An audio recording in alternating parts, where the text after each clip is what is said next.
স্বতন্ত্রতার ৮০তম বর্ষ উদযাপনে সামিল আসমুদ্র হিমাচল। বঙ্গ জুড়েও স্বাধীনতা দিবস পালনের রাজকীয় আয়োজন। জাতীয় পতাকা উত্তোলন করে দেশমাতার প্রতি শ্রদ্ধা জ্ঞাপনের পাশাপাশি দিনভর একাধিক দেশাত্মবোধক আলোচনা সভা, বৈঠক।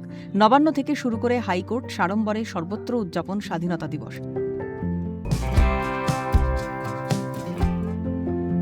নবান্নের প্রাঙ্গণে জাতীয় পতাকা উত্তোলন করে স্বাধীনতা দিবসের উদযাপনে সামিল রাজ্যের তথ্য প্রযুক্তি সংস্কৃতি দপ্তরের প্রতিমন্ত্রী পূর্ণিমা চক্রবর্তী। স্বাধীনতা দিবসের বর্ণাঢ্য আয়োজনে এই প্রথমবার শ্যামাপ্রসাদের ইতিহাসকে স্থান দেওয়ায় সরকারের প্রতি কৃতজ্ঞতা জ্ঞাপন মন্ত্রীর। প্রথমবার এই বাংলার পুণ্যভূমিতে বঙ্গপুত্র ডক্টর শ্যামাপ্রসাদ মুখার্জি স্থান পেলেন। যিনি না থাকতেন পশ্চিমবাংলার রাজধানী হয়তো ইসলামাবাদ বা ঢাকা থাকতো। স্বাধীনতা দিবস উপলক্ষে গান্ধী মূর্তিতে মাল্যদান, শ্রদ্ধা জ্ঞাপন রাজ্যপাল RN রবির। উদযাপনে সামিল রাজ্যপালের সচিব সৌমিত্র মোহন, তথ্য প্রযুক্তি ও সংস্কৃতি দপ্তরের প্রতিমন্ত্রী পূর্ণিমা চক্রবর্তী। বিশেষ দিনে গান্ধীজির প্রতি শ্রদ্ধাঞ্জলি দিয়ে দেশের ও দশের সেবায় নিয়োজিত থাকার অঙ্গীকার রাজ্যপালের। কলকাতা হাইকোর্টেও স্বাধীনতা দিবস পালনে এলাহি আয়োজন। কলকাতা হাইকোর্টে ভারপ্রাপ্ত প্রধান বিচারপতি তপব্রত চক্রবর্তীকে গার্ড অফ অনার দিয়ে স্বাগত জানায় কলকাতা পুলিশ। আদালত চত্বরে জাতীয় পতাকা উত্তোলন করলেন কলকাতা হাইকোর্টের ভারপ্রাপ্ত প্রধান বিচারপতি। উপস্থিত ছিলেন কলকাতা হাইকোর্টের একাধিক বিচারপতিও। স্বাধীনতার পরবর্তী সময় দেশের আইন, আদালত ও বিচার ব্যবস্থার স্বচ্ছতা নিয়েও বার্তা দিলেন আদালতের ভারপ্রাপ্ত প্রধান বিচারপতি।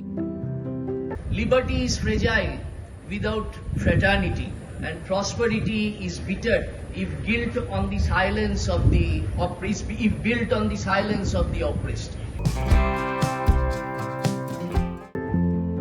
স্বাস্থ্য ভবনে স্বাধীনতা দিবস পালন সরকারের ১০০ দিন পূর্ণের বার্তা দিলেন স্বাস্থ্যমন্ত্রী শারদত্ত মুখোপাধ্যায়। বললেন, সরকারের ১০০ দিনের খতিয়ান পেশ উপলক্ষে একাধিক কর্মসূচি রবিবার। স্বাধীনতার উদযাপনের পাশাপাশি রাজ্যের কল্যাণে সরকার কি পদক্ষেপ নিয়েছে তা তুলে ধরায় মূল লক্ষ্য রবিবারের অনুষ্ঠানে। আগামীকাল আমাদের একটা বড় অনুষ্ঠান। আমরা সরকারের ১০০ দিন পালন করব আয়ুষ্মান ভারত দিয়ে। চলে গেছে ডবল ব, ফিরে এসেছে অশোক স্তম্ভ, চলে গেছে এগিয়ে বাংলা, ফিরে এসেছে সত্যমেব জয়তে। ১০০ দিনের কার্যপ্রণালী আগামীকাল প্রেসের কাছে আমি তুলে দেব। জাতীয় পতাকা উত্তোলনের মধ্যে দিয়ে স্বাধীনতা দিবস উদযাপন ইডেন গার্ডেনেও। পতাকা উত্তোলন করলেন ক্রীড়ামন্ত্রী ইন্দ্রনীল খাঁ, শ্রমমন্ত্রী অর্জুন সিং। অনুষ্ঠানে উপস্থিত ছিলেন ভারতীয় ক্রিকেট দলের প্রাক্তন অধিনায়ক সৌরভ গঙ্গোপাধ্যায়, স্নেহাশিস গঙ্গোপাধ্যায়, অভিষেক ডালমিয়া, বৈশাখী ডালমিয়া, লক্ষ্মীরতন শুক্লা সহ ক্রীড়া জগতের একাধিক ব্যক্তিত্ব। 2026-এ আমরা দ্বিতীয়বার স্বাধীন হয়েছি। 1947 সালে পশ্চিমবাংলা কীরকম স্বাধীন হয়েছিল সেটা আমরা দেখেছি। এবার দ্বিতীয়বার স্বাধীন হয়েছে। সনাতনীরা এখন নিজের কথা বলতে পারছে। আমাদের প্রত্যেকের হৃদয়ের অন্তরে দেশপ্রেম এবং কণ্ঠে থাকে বন্দে মাতরম। সেই বাঙালি আজকে যেভাবে করে আড়ম্বরের সাথে দেশের ইন্ডিপেন্ডেন্স ডে পালন করছে, তো আজকে সেটাই খুব ভাল লাগছে।